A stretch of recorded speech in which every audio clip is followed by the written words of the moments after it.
باللہ من الشیطان الرجیم بسم اللہ الرحمن الرحیم الذین یبخلون ویأمرون الناس بالبخل ویکتمون ما آتاہم اللہ من فضلہ وأعتدنا للکافرین منہم عذابا علیما۔ سورہ نساء آیت نمبر 37۔ اس کا ترجمہ یہ ہے الذین یبخلون وَيَأْمُرُونَ النَّاسَ بِالْبُخْلِ، جو خود بھی کنجوسی کرتے ہیں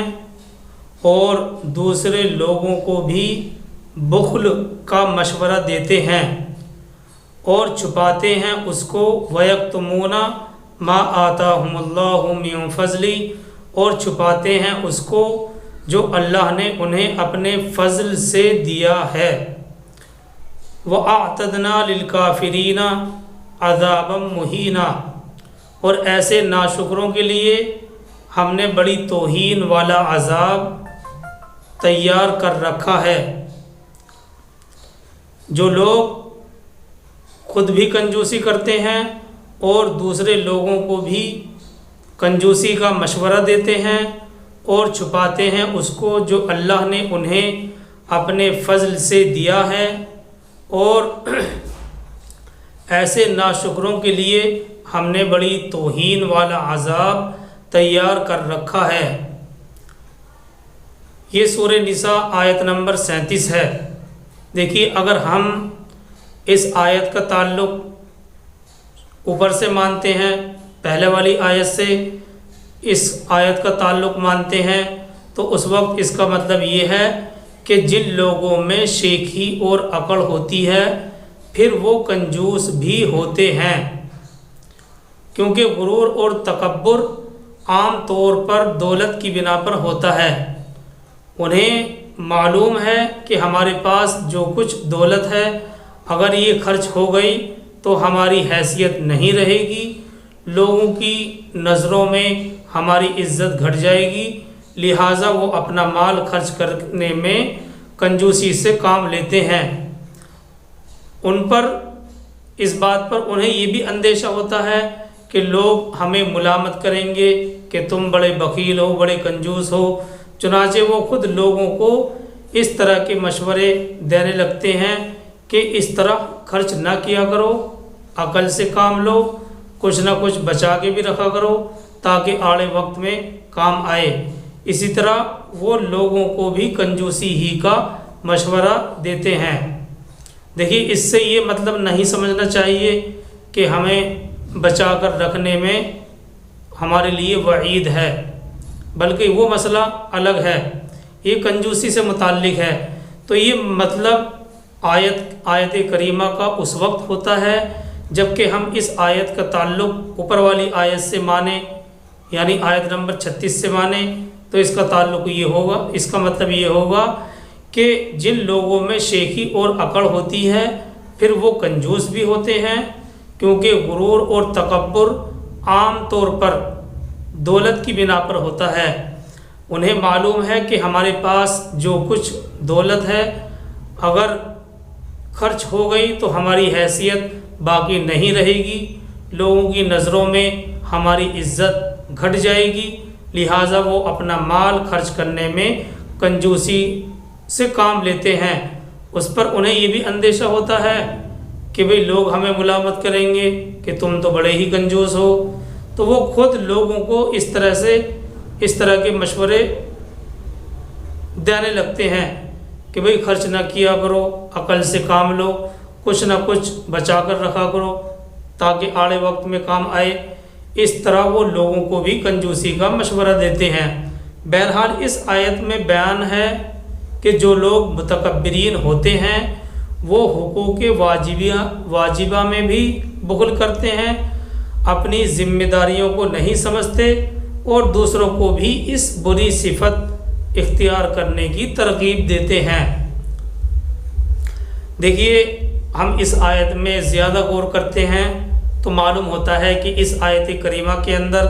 یعنی سورہ نساء آیت نمبر 37 میں بخل کا لفظ استعمال کیا گیا ہے، جو خاص طور پر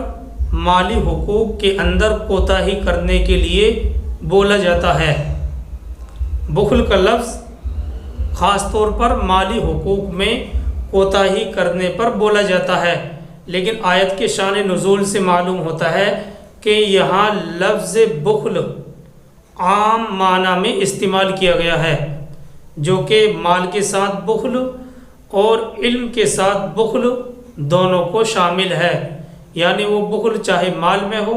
چاہے علم کے اندر ہو، علم کو چھپانے کے سلسلے سے متعلق ہو، تو دونوں طرح کا بخل اس آیت کریمہ کو شامل ہے۔ اور حضرت عبداللہ ابن عباس رضی اللہ تعالیٰ عنہ کی روایت سے معلوم ہوتا ہے کہ یہ آیت مدینہ کے یہود کے بارے میں نازل ہوئی ہے۔ یہ لوگ بہت زیادہ مغرور تھے، انتہائی درجے کے کنجوس بھی تھے، مال خرچ کرنے میں بھی بخل سے کام لیا کرتے تھے، اور علم کو بھی چھپاتے تھے جو انہوں نے اپنی کتابوں سے حاصل کیا تھا، کیونکہ ان کی کتابوں میں سرکار دو عالم صلی اللہ علیہ وسلم کے آنے کی بشارت موجود تھیں، پیشن گوئیاں موجود تھیں، نبی صلی اللہ علیہ وسلم کی صفات اور حالات کے بارے میں سب کچھ لکھا ہوا تھا، اور اسی طرح سے نبی کی نشانیوں اور علامتوں کا بھی ذکر تھا، لیکن یہود ان سب باتوں کا یقین کرنے کے بعد بھی بخل سے کام لیتے رہے، کنجوسی سے کام لیتے رہے، نہ تو خود عمل کیا، نہ تو خود اس علم کے تقاضے پر عمل کیا، اور نہ ہی دوسروں کو بتلایا تاکہ وہ بھی عمل کر لیتے۔ اس آیت میں ایسے ہی لوگوں کے بارے میں بیان فرمایا جا رہا ہے کہ جو لوگ اللہ کے دیے ہوئے مال اور دولت میں کنجوسی کرتے ہیں اور علم اور ایمان کے معاملے میں بھی بخیل ہیں، ایسے لوگ نعمت خداوندی سے بھی محروم ہیں، اور ان کے لیے اللہ تبارک و تعالیٰ نے توہین والا عذاب تیار کر رکھا ہے۔ دیکھیے آیت کریمہ کے اندر فرمایا گیا وَلَا وَيَكْتُمُونَ مَا آتَاهُمُ اللَّهُ مِن فَضْلِهِ وَيَكْتُمُونَ مَا آتَاهُمُ اللَّهُ مِن فَضْلِهِ، اور چھپاتے ہیں اس کو جو اللہ نے انہیں اپنے فضل سے دیا ہے۔ اس کے بارے میں ایک مفسر کی رائے یہ ہے کہ اللہ کے فضل کو چھپانا یہ ہے کہ آدمی اس طرح رہے کہ اللہ نے اس پر فضل کیا ہی نہیں ہے۔ اس کا مطلب یہ ہے کہ اللہ کے فضل کو چھپانا، آدمی اس طرح رہے گویا کہ اللہ نے اس پر اپنا فضل کیا ہی نہیں ہے۔ مثال کے طور پر کسی کو اللہ نے دولت دی ہو اور وہ اپنی حیثیت سے گر کر رہے، نہ اپنی ذات پر خرچ کرے اور نہ ہی اپنے اہل و عیال پر خرچ کرے، اور نہ ہی اللہ کے بندوں کی مدد کرے، نہ ہی نیک کام میں حصہ لے۔ لوگ دیکھیں تو یہ سمجھیں کہ بیچارہ یہ تو بڑا ہی خستہ حال ہے، یہ اصل میں اللہ کی سخت ناشکری ہے۔ اللہ کے فضل، یہ بہت بہترین مطلب بیان کیا ہے۔ اللہ کے فضل کو چھپانا یہ ہے کہ آدمی اس طرح رہے کہ گویا کہ اللہ نے اس پر فضل کیا ہی نہیں ہے۔ مثال کے طور پر جس شخص کو اللہ نے دولت دی ہو وہ اپنی حیثیت سے گر کر رہے، نہ اپنی دولت، نہ اپنی ذات پر اور نہ اپنے اہل و عیال پر خرچ کرے، نہ ہی اللہ کے بندوں کی مدد کرے، نہ نیک کام میں حصہ لے۔ لوگ دیکھیں تو یہ خیال کریں کہ بیچارہ یہ تو بڑا ہی خستہ حال ہے، یہ اصل میں اللہ رب العزت کی سخت ناشکری ہے۔ حدیث میں یہ بات بھی وارد ہوئی ہے، یہ بات بھی آئی ہے، نبی اکرم صلی اللہ علیہ وسلم نے ارشاد فرمایا اللہ رب العزت جب کسی بندے کو نعمت دیتا ہے تو وہ یہ پسند کرتا ہے کہ اس نعمت کا اثر میرے اس بندے پر ظاہر ہو۔ اللہ کے نبی صلی اللہ علیہ وسلم نے فرمایا اللہ جب کسی بندے کو نعمت دیتا ہے تو وہ یہ بات پسند کرتا ہے کہ اس نعمت کا اثر میرے بندے پر ظاہر ہو، یعنی اس کے کھانے پینے، رہنے سہنے، لباس، مسکن اور اس کی داد دہش، ہر چیز سے اللہ کی دی ہوئی نعمت کا اظہار ہونا چاہیے، اظہار ہوتا رہے۔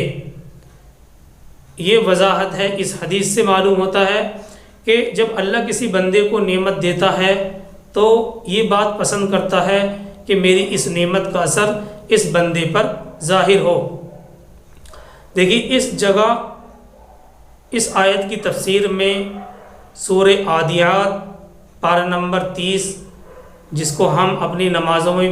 پڑھتے ہیں، والعادیات ضبحا فالموریات قدحا فالمغیرات صبحا فأثرن به نقعا فوسطن به جمعا ان الانسان لربه لکنود وانه على ذلك لشہید۔ اس آیت کے ترجمے کو بتانا بھی اس جگہ زیادہ مناسب ہے، کیونکہ ایک آیت دوسری آیت کی وضاحت کرتی ہے،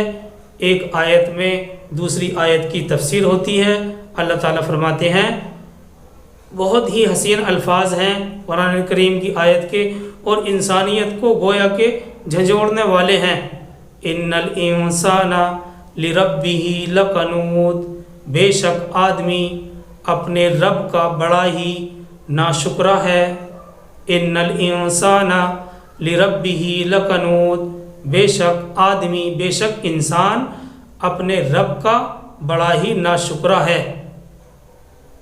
وَإِنَّهُ عَلَى ذَلِكَ لَشَهِيدٌ، اور وہ آدمی اپنی اس حالت پر خود گواہ ہے۔ وَإِنَّهُ لِحُبِّ الْخَيْرِ لَشَدِيدٌ، اور انسان مال کی محبت میں بڑا پکا ہے۔ وَإِنَّهُ لِحُبِّ الْخَيْرِ لَشَدِيدٌ، کس قدر انسان کو آگاہ کر رہے ہیں یہ الفاظ۔ انسان کو آگاہ کرنے کے لیے اللہ تبارک و تعالیٰ نے یہ آیتوں میں بتلایا گیا ہے کہ انسان اپنے رب کا کتنا ناشکرا ہے۔ وہ کسی بھی حال میں اللہ کی نعمت اس سے جدا نہیں ہوتی ہیں، اس کے باوجود بھی وہ بخل سے کام لیتا ہے، اللہ کی نعمتوں پر شکر ادا نہیں کرتا ہے۔ ان الانسان لربہ لکنود، بے شک آدمی اپنے رب کا بڑا ہی ناشکرا ہے، اور وہ آدمی اپنی اس حالت پر خود گواہ ہے، اور انسان مال کی محبت میں بڑا ہی پکا ہے۔ انفاق کی فضیلت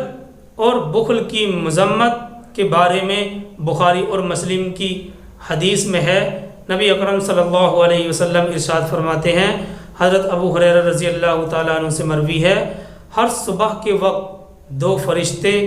نازل ہوتے ہیں، 2 فرشتے اترتے ہیں، ان میں سے ایک کہتا ہے، اے اللہ بھلائی کے راستے میں خرچ کرنے والے کو اچھا بدلہ عنایت فرما،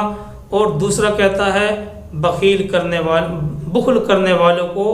دولت کی تباہی سے دوچار فرما، بخل کرنے والے کو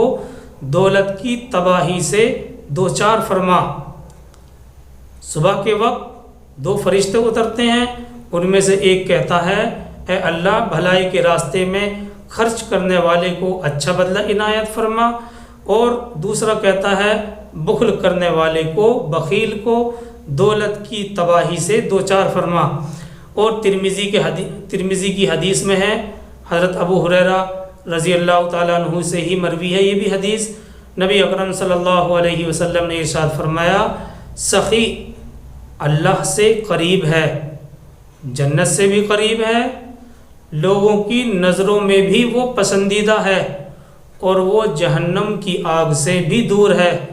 اور بخیل اللہ سے بھی دور ہے، جنت سے بھی دور ہے، لوگوں سے بھی دور ہے، اور وہ آگ سے زیادہ قریب ہے۔ اور وہ جاہل، والجاہل سخی، اور وہ جاہل آدمی جو سخاوت کرتا ہو اور فرائض ادا کرنے اور محرمات سے بچنے کا اہتمام کرتا ہو، اس کنجوس سے بہتر ہے جو عبادت گزار ہو۔ اللہ کے نبی صلی اللہ علیہ وسلم نے فرمایا کہ سخی اللہ سے بھی قریب ہے، جنت سے بھی قریب ہے، اور لوگوں کی نظروں میں بھی وہ پسندیدہ ہے، اور جہنم کی آگ سے وہ دور ہے، اور بخیل اللہ سے بھی دور ہے، بخیل یعنی کنجوس اللہ سے بھی دور ہے، جنت سے بھی دور ہے، لوگوں سے بھی دور ہے، اور وہ آگ سے زیادہ قریب ہے۔ اور وہ جاہل آدمی جو سخاوت کرتا ہو اور فرائض کی پابندی کرتا ہو، محرمات سے بچنے کا اہتمام کرتا ہو، اس کنجوس سے بہتر ہے جو عبادت گزار ہو۔ اور ترمذی میں ہی حضرت ابو سعید رضی اللہ تعالیٰ عنہ سے روایت ہے، نبی اکرم صلی اللہ علیہ وسلم نے ارشاد فرمایا، خصلتان لا تجتمعان فی مؤمن، البخل وسوء الخلق۔ اللہ کے نبی صلی اللہ علیہ وسلم فرماتے ہیں، خصلتان لا تجتمعان فی مؤمن، البخل وسوء الخلق۔ دو عادتیں، جی ہاں دو عادتیں کسی مومن میں جمع نہیں ہو سکتی، بخل اور بد اخلاقی۔ یہ سب وضاحت آیت نمبر 37 سے سمجھ میں آتی ہے۔ اللہ تعالیٰ فرماتے ہیں، الذین یبخلون ویأمرون الناس بالبخل، جو لوگ بخل کرتے ہیں اور لوگوں کو بھی بخل کا مشورہ دیتے ہیں اور چھپاتے ہیں اس کو جو اللہ نے انہیں اپنے فضل سے دیا ہے،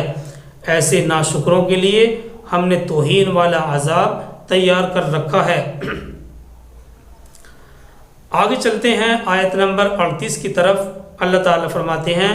والذین ينفقون اموالهم رئاء الناس ولا يؤمنون بالله ولا باليوم الآخر ومن يكن الشيطان له قرينا فساء قرينا۔ اور جو لوگ خرچ کرتے ہیں اپنے مال کو لوگوں کو دکھانے کے لیے، وہ ایمان نہیں رکھتے اللہ پر اور نہ آخرت کے دن پر، ایسے لوگ گویا کہ شیطان کے ساتھی ہیں۔ وَمَن يَكُنِ الشَّيْطَانُ لَهُ قَرِينًا فَسَاءَ قَرِينًا، اور جس کا ساتھی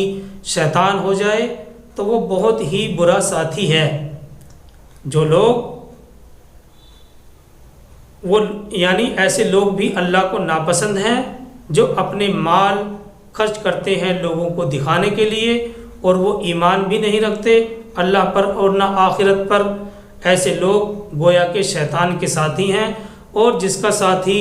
شیطان ہو وہ بہت ہی برا ساتھی ہے۔ آگے چلتے ہیں آیت نمبر 39 کی طرف۔ اللہ تعالیٰ فرماتے ہیں، وَمَاذَا عَلَيْهِمْ لَوْ آمَنُوا بِاللَّهِ وَالْيَوْمِ الْآخِرِ وَأَنفَقُوا مِمَّا رَزَقَهُمُ اللَّهُ وَكَانَ اللَّهُ بِهِمْ عَلِيمًا۔ ان لوگوں کو کیا ہو جاتا، وَمَاذَا عَلَيْهِمْ، ان لوگوں کو کیا ہو جاتا اگر یہ لوگ اللہ اور آخرت کے دن پر ایمان لے آتے، وَأَنفَقُوا مِمَّا رَزَقَهُمُ اللَّهُ، اور خرچ کرتے کھلے دل سے اس میں سے جو اللہ نے انہیں دیا ہے، اور اللہ خوب اچھی طرح واقف ہے۔ دیکھیے آیت نمبر 38، والذین ینفقون سے متکبرین کی، تکبر کرنے والوں کی، شیخی خوروں کی ایک دوسری صفت بتلائی گئی ہے کہ لوگ اللہ کے راستے میں خرچ نہیں کرتے اور دوسروں کو بھی کنجوسی کی ترغیب دیتے ہیں، البتہ لوگوں کو دکھانے کے لیے خرچ کرتے ہیں۔ اور کیونکہ یہ لوگ اللہ اور آخرت کے دن پر ایمان نہیں رکھتے، اس لیے اللہ کی رضا اور آخرت کے ثواب کی نیت سے ان کا خرچ کرنے کا کوئی سوال ہی نہیں ہوتا۔ ایسے لوگ شیطان کے ساتھی ہیں، لہٰذا ان کا انجام بھی وہی ہوگا جو ان کے ساتھی شیطان کا ہونے والا ہے۔ اس آیت سے ہمیں یہ معلوم ہوا کہ جس طرح حقوق واجبہ میں کوتاہی کرنا، بخل کرنا عیب کی بات ہے، اسی طرح لوگوں کو دکھانے کے لیے خرچ کرنا بھی بہت ہی برا ہے۔ یہ عمل ریاکاری میں شامل ہے۔ اس آیت سے ہمیں یہ بات معلوم ہوئی کہ جس طرح حقوق واجبہ میں کوتاہی کرنا، بخل کرنا یہ عیب کی بات ہے، اسی طرح لوگوں کو دکھانے کے لیے خرچ کرنا بھی بہت برا ہے، اور اس کا یہ عمل ریاکاری میں، دکھلاوے میں شامل ہے۔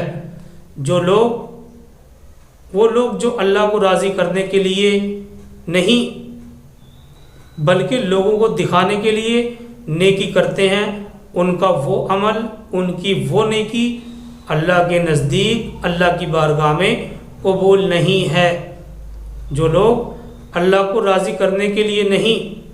بلکہ لوگوں کو دکھلانے کے لیے نیکی کرتے ہیں، ان کا وہ عمل اللہ کے نزدیک قبول نہیں ہوتا۔ حدیث شریف میں ایسے عمل کو شرک کہا گیا ہے۔ حضرت ابو ہریرہ رضی اللہ تعالیٰ عنہ سے روایت ہے کہ رسول اللہ صلی اللہ علیہ وسلم نے ارشاد فرمایا، اللہ تعالیٰ فرماتے ہیں میں شرک سے بالکل بے نیاز ہوں، میں شرک سے بالکل بے نیاز ہوں۔ جو شخص کوئی نیک عمل کرتا ہے اور اس میں میرے ساتھ کسی دوسرے کو بھی شریک ٹھہراتا ہے تو میں اس عمل کو شریک ہی کے لیے چھوڑ دیتا ہوں اور اس عمل کرنے والے کو بھی چھوڑ دیتا ہوں۔ اور احمد نے مشکات کے حوالے سے نقل کیا ہے، شداد بن اوس رضی اللہ تعالیٰ عنہ سے روایت ہے کہ میں نے رسول اللہ صلی اللہ علیہ وسلم کو فرماتے ہوئے سنا، جس نے نماز پڑھی دکھانے کے لیے تو اس نے شرک کیا، جس نے روزہ رکھا دکھلانے کے لیے تو اس نے شرک کیا، اور جس نے صدقہ دیا دکھلانے کے لیے اس نے شرک کیا۔ اور بیہقی کی روایت میں اتنا اضافہ بھی ذکر کیا جاتا ہے کہ جب قیامت کے دن اعمال صالحہ کو تقسیم کیا جائے گا، اعمال صالحہ کا ثواب تقسیم ہوگا، تو اللہ تبارک و تعالیٰ ان ریاکاری کرنے والوں سے کہیں گے ان لوگوں کے پاس چلے جاؤ جن کو دکھلانے کے لیے تم دنیا میں نیک عمل کیا کرتے تھے، اور جا کر دیکھ لو کیا ان کے پاس تمہارے اعمال کا ثواب اور اس کا بدلہ ہے یا نہیں۔ بہرحال یہ سب باتیں سورہ نساء آیت نمبر 38 اور 39 کی تفسیر اور ترجمے سے سمجھ میں آتی ہیں۔ بھائی حقیقی روایت میں اتنا اضافہ ہے کہ جب قیامت کے دن اعمال صالحہ کا ثواب تقسیم کیا جائے گا تو اللہ تعالیٰ ان ریاکاری کرنے والوں سے کہیں گے ان لوگوں کے پاس چلے جاؤ جن کو دکھلانے کے لیے تم دنیا میں نیک عمل کیا کرتے تھے، اور جا کر دیکھ لو کیا ان کے پاس تمہارے اعمال کا ثواب اور اس کا بدلہ ہے۔ بہرحال یہ وضاحت تھی جو ان آیتوں سے سمجھ میں آتی ہے۔ اللہ تعالی ہم سب کو عمل کرنے کی توفیق عطا فرمائے۔ سبحان اللہ و بحمدہ، سبحانک اللہم و بحمدک، ونشہد ان لا الہ الا انت ونستغفرک ونتوب الیک۔ سبحان ربک رب العزۃ عما یصفون وسلام علی المرسلین والحمد